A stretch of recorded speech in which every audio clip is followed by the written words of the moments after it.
Assalamu alaikum wa rahmatullahi wa barakatuh. Bienvenidos a otro episodio de esta serie a la que hemos denominado Los signos claros, en la cual explicamos algunos de los signos de los ayat, es decir, mensajes del Corán y signos que se encierran, ¿no?, esos mensajes. Muy bien, hoy os quería hablar de una cuestión relacionada con la forma en la que se narra un evento histórico, pero que a la vez está anunciando algo sobre el futuro.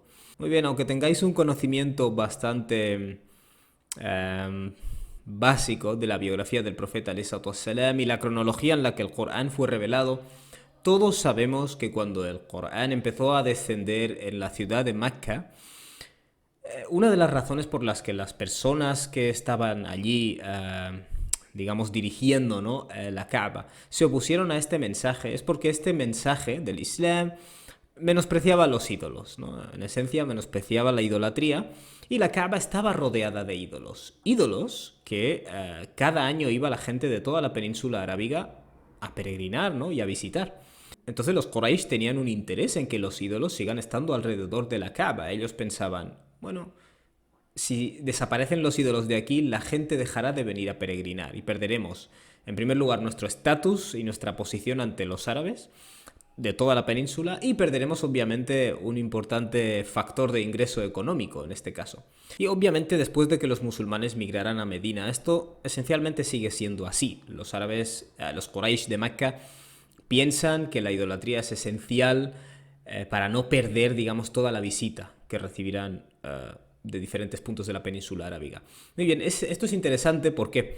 Porque cuando vamos al Corán se nos muestra cómo Abraham, mucho antes de la época del profeta Muhammad, salam, creó ese templo, el templo de la Kaaba, no para los ídolos, sino para que la gente viniera justamente a adorar al Dios único.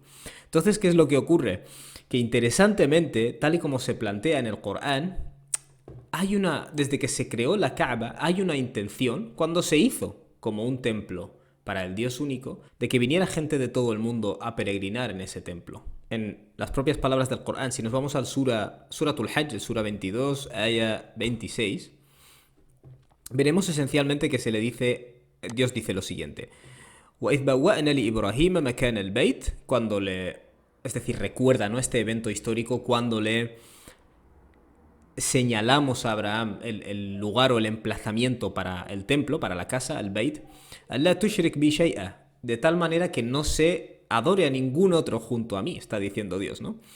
«وَطَهِّرْ بَيْتِيَ لِلطَّائِفِينَ وَالْقَائِمِينَ وَالرُّكَّعِ السُّجُودِ», y que se limpie mi casa, que se mantenga libre de suciedad, lo cual incluye a los ídolos, por cierto. Para los ta'ifin, para la gente que dará vueltas alrededor, y para la gente que se pondrá de pie, ¿no?, digamos, a rezar, o aquellos que se inclinarán y se postrarán, ¿no? Y luego Dios hace esta interesante afirmación: وَأَذِّنْ فِي النَّاسِ بِالْحَجِّ, anuncia a la humanidad el Hajj, es decir, la peregrinación. يَأْتُوكَ رِجَالًا وَعَلَى كُلِّ ضَامِرٍ يَأْتِينَ مِنْ كُلِّ فَجٍّ عَمِيقٍ, y acudirán a ti tanto en pie como montados en toda clase de monturas desde todos los lugares remotos. Quiero que nos centremos en esto. Esta frase, que o bien se le está diciendo a Abraham en el momento de construir la casa, o bien se le está diciendo al profeta Muhammad, anuncia la peregrinación a la gente, lo que está diciendo aquí es que la gente vendrá de todo el mundo con toda clase de monturas y desde los lugares más remotos, ¿no? Quiero que penséis en el momento en el que esto fue revelado. Este es un sura que cuando fue revelado, nada hacía presagiar que vendría gente de todo el mundo. Es más, todavía los musulmanes no tenían el control sobre la Kaaba, sobre el lugar de peregrinación. Entonces, antes de tener incluso el control sobre la Kaaba, ya se le está diciendo al profeta Muhammad salam, o a Abraham incluso en el pasado: este es un lugar en el que vendrá la gente de todo el mundo. Este es un ejemplo entre muchos otros ejemplos en los que el Corán, desde el inicio de la misión hasta la migración, hasta las batallas posteriores, la voz que habla en el Corán constantemente está ya dando por hecho que esta es una religión de carácter mundial, o que esta es una religión que todo el mundo seguirá. Lo cual llama la atención porque si hay un templo en el que tú ni siquiera tienes el poder sobre ese templo, y ya estás anunciando que la gente va a venir de todo el mundo a ese templo, lo que estás diciendo en primer lugar es que ese templo acabará pues en manos de tus seguidores, y en segundo lugar, que se establecerá una peregrinación y que la gente vendrá de todo el mundo con éxito, cosa que tampoco nadie te garantiza. He pensado que es muy interesante este aspecto.